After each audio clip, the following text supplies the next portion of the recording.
Hey guys, welcome back. Thank you so much for taking the time to go through yet another video that's just going to help you get corporate ready.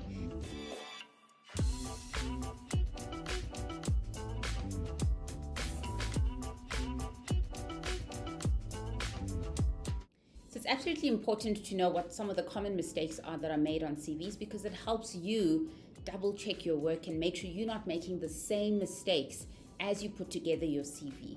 A lot of people submit their application and they could be eligible for a particular role, but because they make some of these common mistakes, it can be off-putting to a recruiter. And this is something you may just want to avoid, so that you're limiting the amount of errors that you have in your CV and you're putting together something that just from first glance looks like an impressive CV that a recruiter actually wants to spend time reading. One of the mistakes made on a CV is making it too long, right? I see so many graduates with 3-4 page CVs, and it's absolutely not necessary. It's important for you that as you put together your CV, you know some of the key information that needs to be put in there. You're highlighting the things that are going to make you stand out within the marketplace. And those two things are important for you to always be mindful of as you put together your CV. So what I recommend, 1-page CV is absolutely enough for a student, because the way in which you format it and the way in which you structure it is what's going to help you make sure that you're making the most of the page and you're making the most of the space that you've got available to you. So please make sure that you're keeping it to 1 page, because recruiters don't have the time to go through 3-4 pages per person for a particular role. The next thing that's important, as you put together your CV, guys, absolutely important, please check your spelling, check your grammar, right?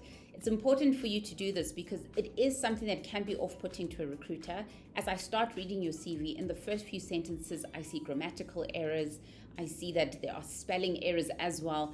I don't even want to read the rest of it, to be honest with you, because it just says that I'm going to have to decipher through your CV what you're actually trying to say and make sense of your sentences. So please make sure that your grammar is correct, your spelling is correct.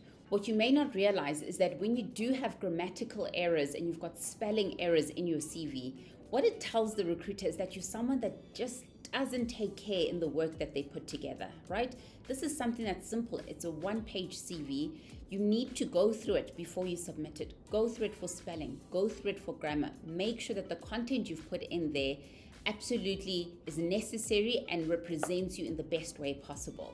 So you don't want to be the kind of person that's sending something through that on merit you've got what it takes to make it for a particular role, but because of the spelling, it makes it off-putting to the recruiter.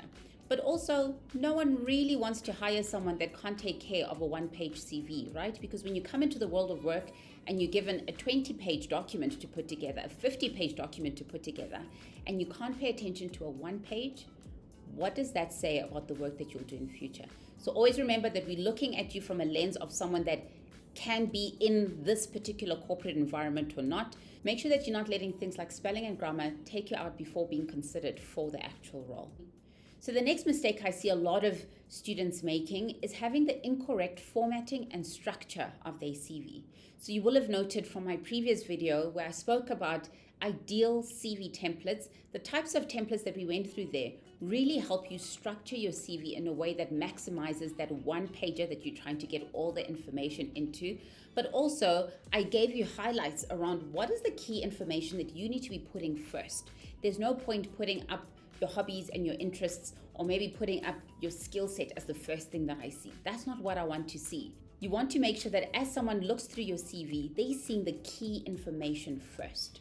So make sure that as you format your CV, you are going through systematically the key information that someone needs to know, building up from there up until you get to the skill and hobby section, which comes later on in the CV, because then that is something that someone wants to read if they want additional information about you. So make sure not to put your additional information first. You put the most critical things first that are going to grab attention, and then you go to additional information afterwards.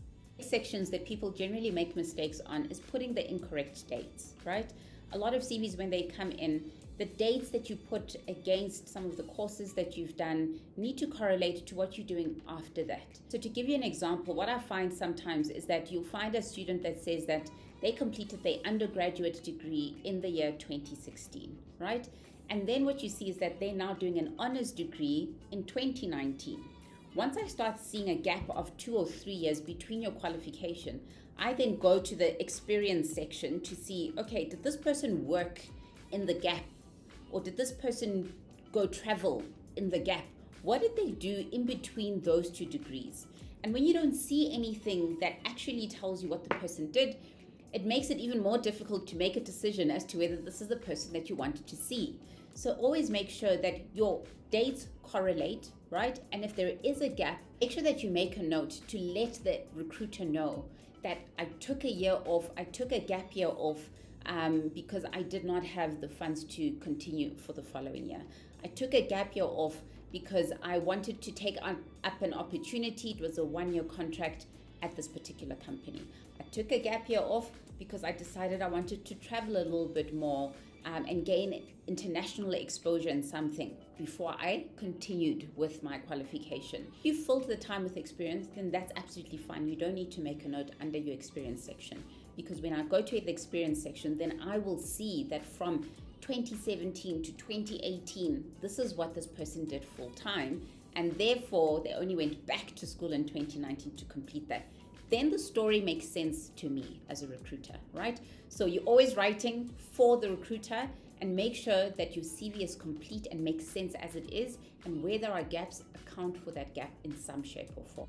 Another key mistake, and something that can be a little bit off-putting for recruiters, is where we see you using very generic words as your skill set, right? I've spoken about this in previous videos as well, where I spoke about using words like I'm hardworking, I'm dedicated, right? Those are things that you cannot necessarily prove, right? And that's something that anyone can see, and that's something that's relative, right? My version of hardworking could be very different from your version of hardworking. And so using generic words is not something that's really going to help you sell yourself a bit better. It's important for you to make sure that you're making use of words that really talk to you as an individual, but also talk to what you know the role requires of you, right? And I'll go through this in another video that I'm going to make, just about how to read a job spec and how to make sure you're tailoring your CV to suit the job spec. I'll go through this in a very different video. But make sure that in your skills section, as you're going through it, identify key skills that you know you've gained as a skill, and you're rather using that in your skills section, and you're using that as adjectives in your professional summary section. Use words that are not common and generic, because that doesn't differentiate you from the next person that's using exactly the same words. Another mistake worth highlighting is how people generally leave out the achievements section of everything that they do. It's important that as a student, if you've got any achievements from university, you're adding that into your achievement section. But if you've worked as well, don't just tell me where you've worked and the number of years that you've worked there and what your key title was. Make sure that you're highlighting a key achievement of yours in that particular role, because that's what's going to set you apart. So don't negate the importance of putting down achievements if you want to make sure that your CV is at the top of the pile all the time. Another error that tends to get made is incorrect contact details.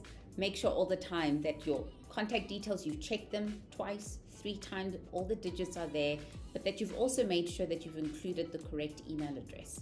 One thing that I wanted to note about email addresses, I see a lot of students putting email addresses that they created when they thought it was cool to call themselves ilovevodka@gmail.com, right?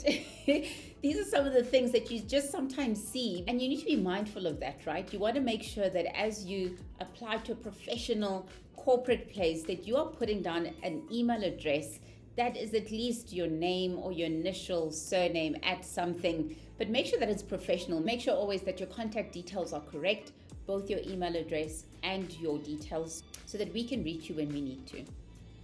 Another key mistake that's made on CVs that I see sometimes, especially with students, what I tend to see is people lying on their CV, right? So you may know that saying that you love to read books is something that would be attractive to a law firm, say for instance, right?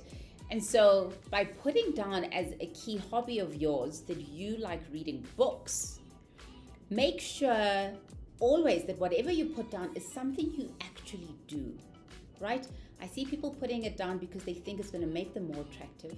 They then get called for an interview, and then when they get asked about it, they then stumble, right? And they're fumbling for an answer and so on and so forth.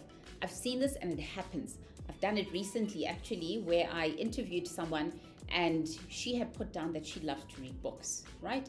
And just based on her personality and the few minutes I had spent with her in the interview, I then thought to myself, you don't seem like the profile that loves to read books, right? This is what I'm telling myself in my head. And so I then saw that she said she loves reading books. I then said to her, so I see you love to read books. Tell me what kind of books do you love to read? What's the most recent book that you've read? Okay, and who's the author there? After she says that she doesn't know who the author is, I then said to her, okay, then maybe just give me a sense of what the book is about. What are some of the key themes that are spoken about in that book? And it's at that point that she then said, you know what, ma'am, I'm sorry, I actually don't read books at all. I'm going to struggle to answer that question, so sorry, right? And you don't want to put yourself in that position, guys. You don't want to be that person that's then apologizing for having lied and tried to follow through with the lie as well, right? So never lie about the skills that you have. Never lie about the hobbies that you do just to make yourself more appealing to a recruiter. Because if you asked about it and you caught out, it really does look a lot worse than if you had just presented your best self. As I said, guys, those are some of the key mistakes that people make in their CV and definitely avoidable, right? So make sure you're always presenting your best self all the time. Never try and make yourself more than what you actually are, but make sure that all the different tips that I've given you, that you sense check your CV before you submit it to a particular recruiter to make sure that all the tips that I've given you have been adhered to. Like I said, one of the next videos that I'll be doing is going to speak about how to best tailor your CV according to a particular job spec. It's important how you go through that thinking in terms of how you look through the actual job spec. What are you looking for there? How do you then tailor it into your own CV? Because those are one of the key skills that I think will differentiate you when you are submitting your CV. One of the things I love seeing when I see a CV from one of the students is seeing that they've tailored it to me and my organization, right? They've tailored it, they're addressing it to us, but also what they're doing is you see that they have a very good sense of what it takes to do the kind of job that they are applying for, but also that they've done their research on the company and they know what it's going to take to stand out. But the important thing here, once again, is not just giving us what you think we want to hear, but making sure that you are able to back it up with who you actually are and the types of things that you do to make yourself a lot more aligned to what role you are applying for. So like I said, I'll go through that in one of the next videos. But thank you so much once again for subscribing. Thank you so much for watching, and looking forward to giving you a lot more content that's going to really just help you become more corporate ready.